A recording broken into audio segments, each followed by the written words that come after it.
Welcome to Upgusto's Personal Development Podcast with Leisha Yost.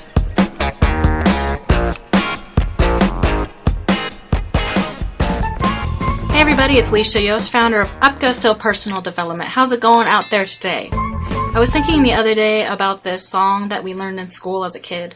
I asked my husband if he had ever heard the song, and he said no. So I'm not sure if it was just my elementary school, but I got to thinking about this song and what it meant. And it really started to upset me because, well, I'll sing the song to you so you get what I mean. One person starts off by pointing at someone else and saying, "Tommy stole the cookie from the cookie jar." And then everyone repeats it.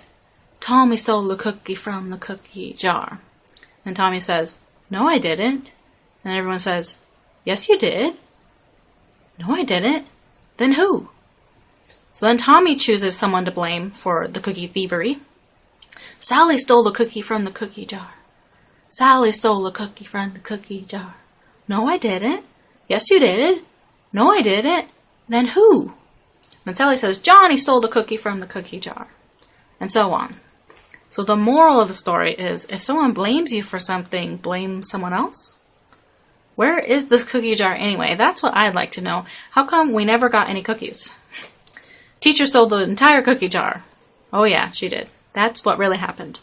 Or she never brought us a cookie jar in the first place. But anyway, getting back to seriousness, what this song teaches is pointing the finger, blaming, lack of taking responsibility. It's a really weird song to sing in school for 6-year-olds.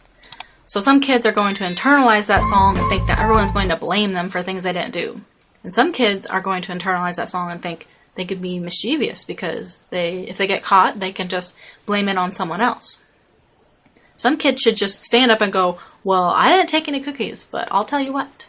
I'll ask my mom if she can bake us a batch of chocolate chip cookies and I'll bring them to class next time." Now, that would have been pretty awesome. I wish I thought of that at the time, but I was way too shy and conservative not to follow the rules of the game.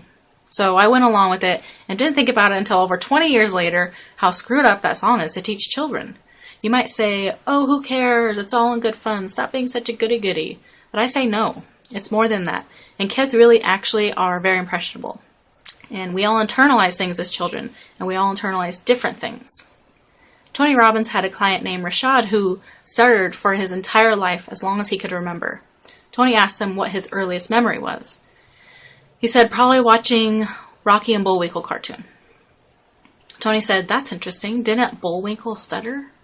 Every time he was in trouble, he would call out, 'Rocky,' and Rocky would come and save him and everything would be fine."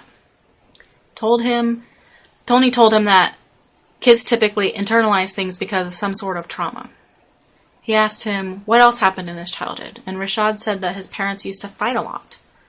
Tony said, "So you developed a stutter to get your parents' attention, to stop the fighting, just like Bullwinkle stuttered when he was in trouble. So now there was a new problem for your parents to focus on, and they stopped fighting. So you've stuttered all your life, because subconsciously, that's what solved your problem. But now you're a man, and stuttering has become your problem. You don't have to be a 2-year-old anymore. You can be a man.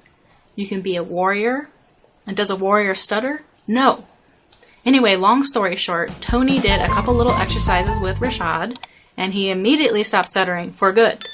And most people can't believe that this can be true. How can someone just rid themselves of stuttering when it's been a problem for their entire life? Well, it's because when we internalize something, we don't know why we do it, we just do it. And when we realize why we do the things we do, when we realize where the problem stems from, we can finally move on from that problem. That doesn't mean you're always going to get cured from things once you realize why it's all happening, but it is possible, and that's what happened for Rashad. So what are you internalizing from your childhood?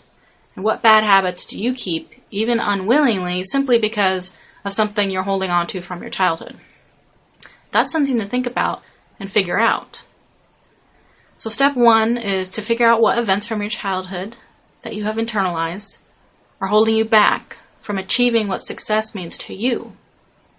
And step 2 is to go through my 4 steps to forming new beliefs, which you can find at upgusto.com/newbeliefs.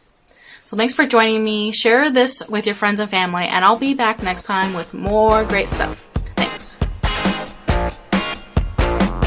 Thanks for joining us. If you like what you heard, Share this podcast on Facebook and Twitter, and make sure you subscribe. For more personal development greatness, visit upgusto.com.